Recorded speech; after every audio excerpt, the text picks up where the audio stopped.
Dust rolls across the Kosovo plain like a low, moving fog. In the gray light, banners vanish, then snap back into view crosses and colors on one side. The crescent standards of the Ottoman Empire on the other, each gust revealing a new line of steel points and anxious faces. The ground is soft from recent rain. Every hoofbeat punches mud and throws it into the air. Drums throb from the Ottoman ranks, slow and certain, as if the earth itself is counting down. Ahead, a Crusader front around 24,000 men in a stretched, uneven line, tightens grips and braces for impact. Across from them, roughly 40,000 soldiers of the Ottoman Empire begin to move, not as a rush, but as a tide. Light cavalry slides along the flanks, scouting for a seam. Archers lift bows in near-perfect rhythm. A commander's hand rises, then drops. The first arrows hiss. The first horses scream. And in the middle of the plain, a gap opens where no gap should exist, wide enough for a wedge of Ottoman riders to pour through. So when the Ottoman Empire looks like it has the numbers, the ground, and the momentum, what single choice could still keep 24,000 Crusaders from being swallowed whole? Minutes earlier, the same field looked almost calm, just a wide bowl of hills and shallow streams, a few bare trees, and the hard, nervous breathing of thousands of men who knew this place had a memory. Kosovo had already tasted blood once. Now it waited for a second storm. The Ottoman Empire arrived as the dominant power of the region, not a raiding frontier anymore, but an organized war machine that could summon riders, archers, and disciplined infantry in numbers that made kingdoms hesitate. Across the plain stood the opposing coalition, often called Crusaders, in the stories an alliance, drawn together by fear and pride. Hungarian leadership, Serbian forces, and other Christian contingents bound by promises that sounded stronger in councils than they did in mud. Their commander had gambled everything on stopping Ottoman expansion here, because if the Ottoman army controlled the routes through the Balkans, the road toward Central Europe felt suddenly shorter. But the coalition carried old problems into the new battle. Different languages, different loyalties, different ideas of when to charge and when to hold. The Ottoman command understood that weakness. They didn't need to crush every man, only to crack coordination at the worst moment. And as both armies finished forming lines, one quiet decision was made behind Ottoman banners that the Crusaders could not hear, but would soon feel. This clash didn't begin with the first arrow. It began years earlier, when victories and humiliations stacked like stones, each side swearing the next meeting would settle the score. The Ottoman Empire had been pushed and tested before, yet it kept returning stronger, more coordinated, more patient. The coalition commander, the hard-driving Hungarian war leader John Hunyadi, believed speed and boldness could do what treaties could not. Force the Ottomans into a fight before reinforcements fully gathered, and break their grip on the Balkan crossroads. But the route to Kosovo was its own battlefield.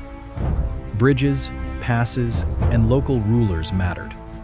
And not every neighbor wanted to gamble their land on someone else's crusade. Delays stretched nerves thin, supplies ran short, arguments multiplied in the campfire's glow. Meanwhile, Sultan Murad II didn't need to chase glory, only to choose the ground, shape the timing, and let the coalition exhaust itself.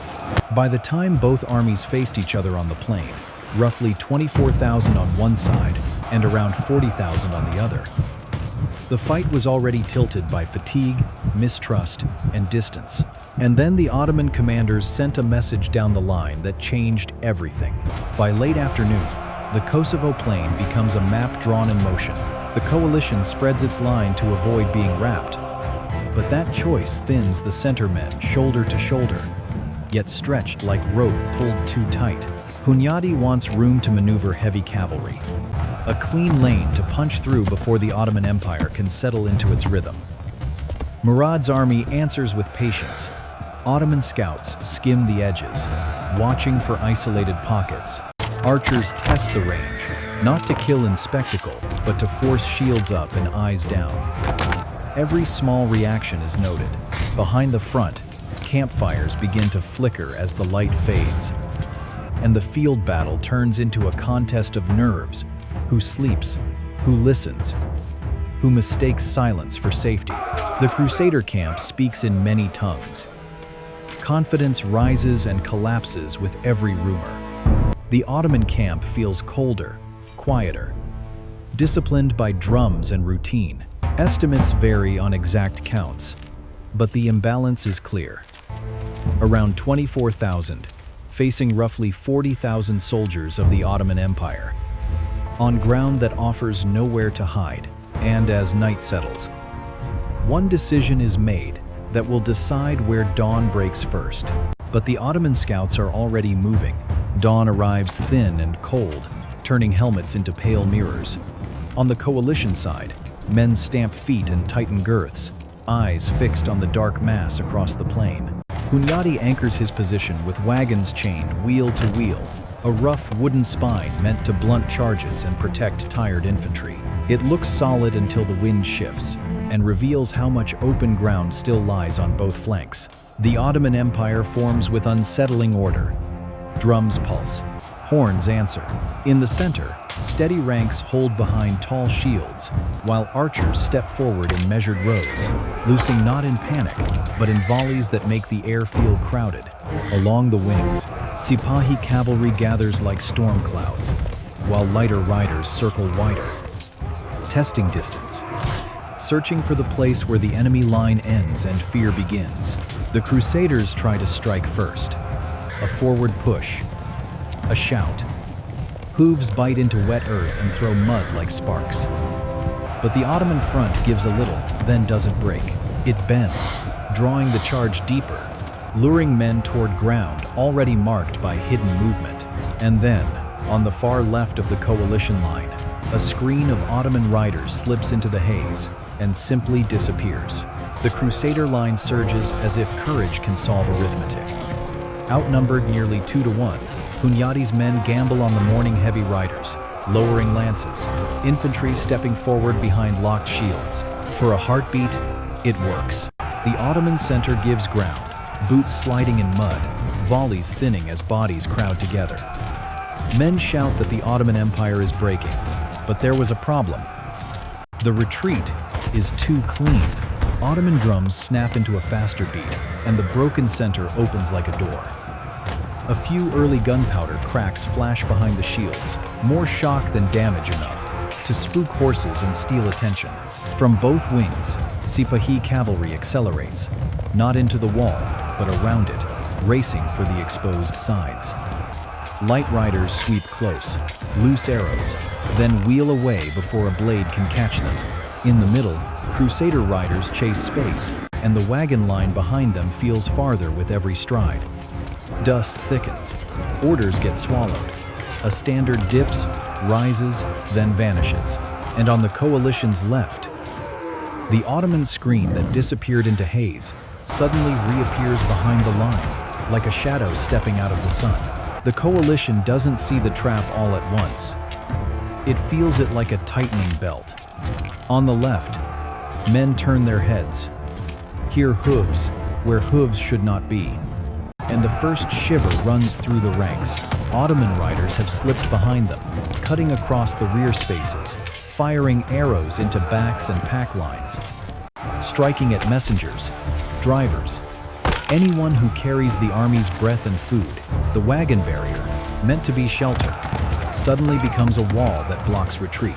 Hunyadi tries to restore the shape of the field. Signals go up. A reserve is ordered forward. But the coalition is an alliance, not a single body. Some units surge to meet the threat. Others hesitate, unsure if the real danger is behind them or still in front. In the confusion, gaps open between contingents, small at first, then wide enough for Ottoman light cavalry to dart through and widen them with every pass. The Ottoman Empire doesn't rush for a heroic finish. It grinds, it isolates, it makes each group fight alone. The air fills with the slap of arrows against shields and the dull thump of bodies colliding in mud. Then a rumor races faster than any horse. The camp is being taken, and the center begins to wobble. The moment the word camp spreads, the battle splits into two wars. Some Crusaders keep pressing the Ottoman center, believing victory is still in reach.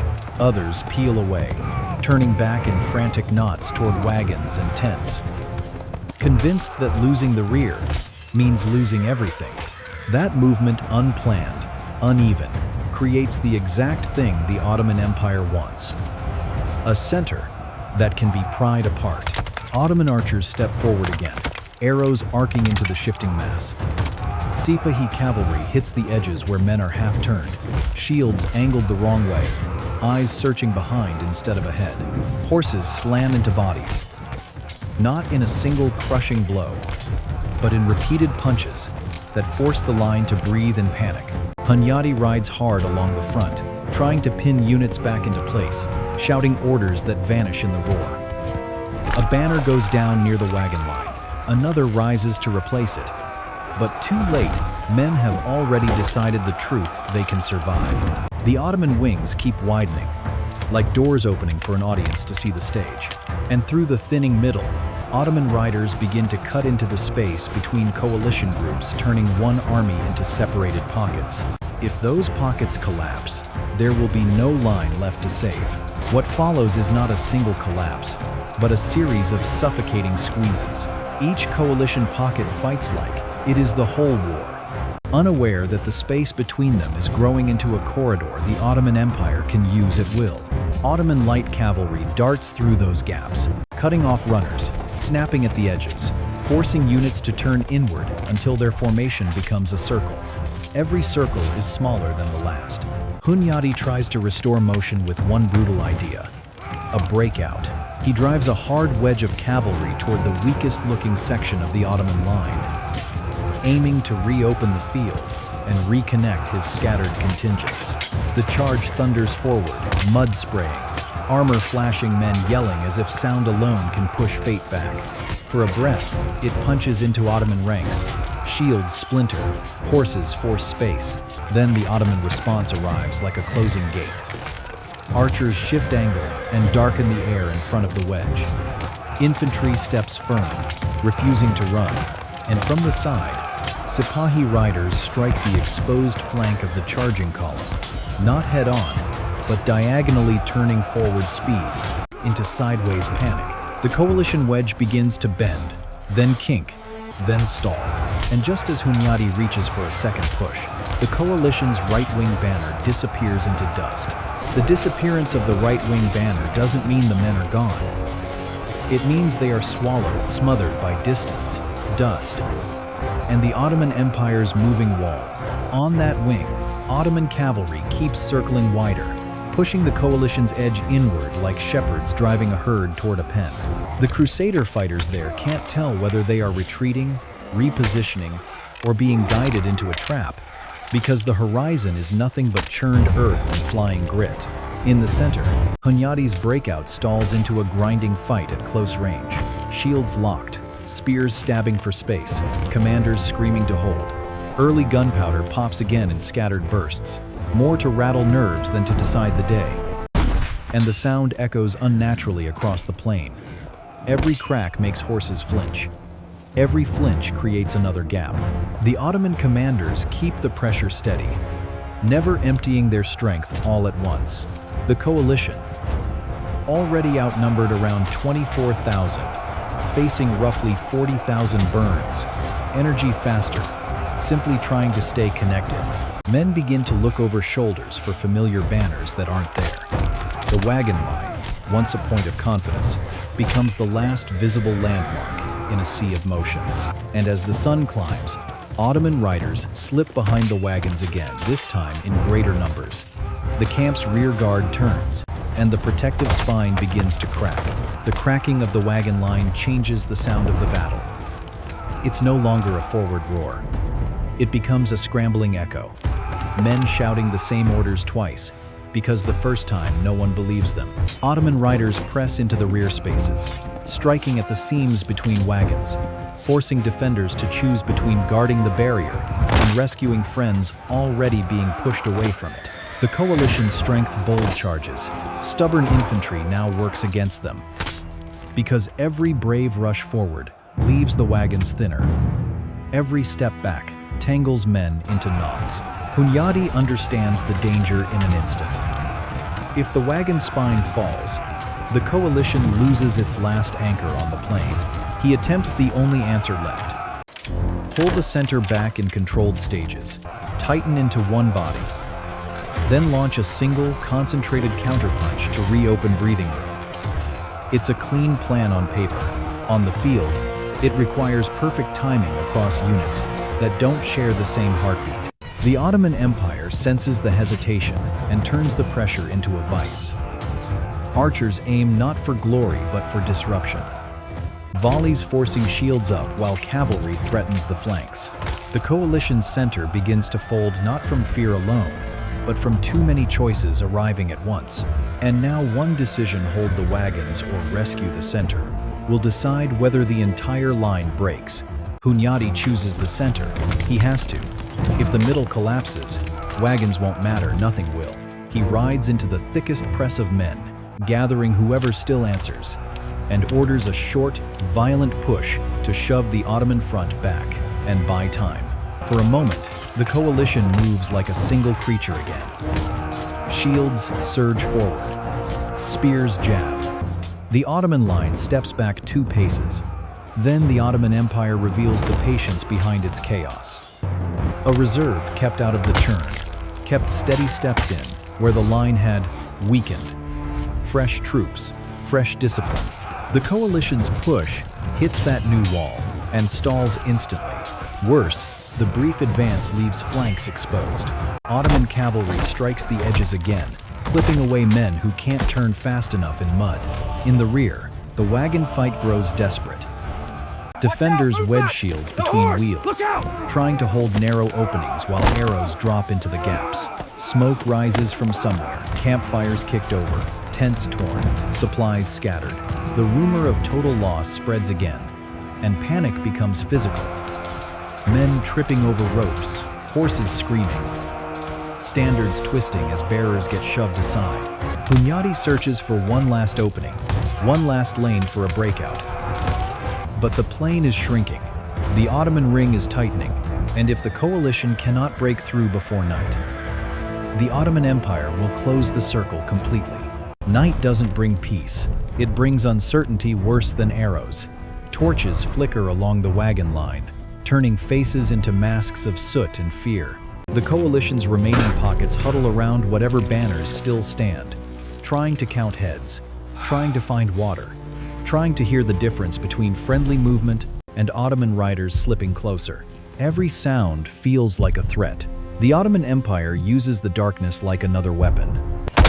Light cavalry prowls just beyond torchlight, close enough to be heard, far enough to be untouchable. Archers loose occasional shots into the glow, not to massacre, but to keep sleep impossible. Drums beat in the distance, steady, reminding the trapped men that an organized army is still watching them. Hunyadi attempts a night maneuver, quiet regrouping. A planned push at dawn toward the thinnest section of the Ottoman ring. Messengers move low, weaving through wagons, whispering orders. But alliances fray hardest in the dark. Some contingents interpret "prepare to move" as "prepare to flee." Others refuse to abandon wounded comrades and supplies. The plan becomes a half-plan, and then, just before dawn, Ottoman horns sound from a direction the coalition didn't expect. Too close, too sudden. The ring has shifted in the night. The exit corridor is gone. If the coalition tries to break out now, they will charge straight into the Ottoman Empire's waiting blades. Dawn breaks pale over a field that no longer has clean lines, only clusters of men, and the long, tightening shadow of the Ottoman Empire. The coalition makes its final gamble anyway. A breakout charge forms in cramped space between wagons and exhausted infantry. Horses snorting steam. Riders gripping lances with hands that have been shaking all night. They surge toward what looks like a thinner section of the Ottoman ring. For a few seconds, momentum feels like hope. But the Ottoman commanders have been shaping this moment since the first feigned retreat. Fresh ranks step aside, then close in. Archers darken the air at the edges of the charge, forcing shields up and slowing the horses just enough. Sipahi cavalry slams in from both sides, turning the breakout into a crushing funnel. The coalition's formation buckles not in one dramatic snap, but in a series of small failures that spread like fire. A unit turns the wrong way, a banner falls, men collide in mud, and the path forward becomes a wall of bodies and screaming horses. By midday, the outcome is unmistakable. The Ottoman Empire holds the field. The coalition shatters into fugitives, surrendering groups, and scattered survivors. Hunyadi fights his way out with a remnant. But the price is written everywhere. Abandoned wagons, broken standards, and a plain that suddenly feels too quiet after so much sound. When the dust finally settles, the plain doesn't look like a triumph. It looks like an emptied stage wagons, stripped, tents flattened, abandoned shields half buried in mud, and men staring at the horizon as if it might explain what happened. The coalition that marched in with around 24,000 leaves broken into fragments, scattered survivors, small bands slipping through hills, captives marched under guard. Their commander escapes the field, but the retreat becomes its own ordeal. And even the stories of his return carry shadows, detours, bargaining, enemies on the road. For the Ottoman Empire, Kosovo is more than a victory. It is a message. It tells every border lord and every anxious kingdom that a single bold charge will not shatter a force that can bend, absorb, and then close like a fist. In the short term, the Balkan routes remain under Ottoman pressure, and alliances that promised resistance begin to hesitate, argue, and delay. In the long term, the battle hardens a reality. The Ottoman Empire can lose moments and still win wars through patience, reserves, and control of the field. Numbers become memory. Around 24,000 against roughly 40,000 turns into a warning carved into campfire talk. Courage is real, but coordination decides who survives the ring. And on the Kosovo plain, the lesson is brutal and simple. When the circle closes, even the loudest army can vanish into silence.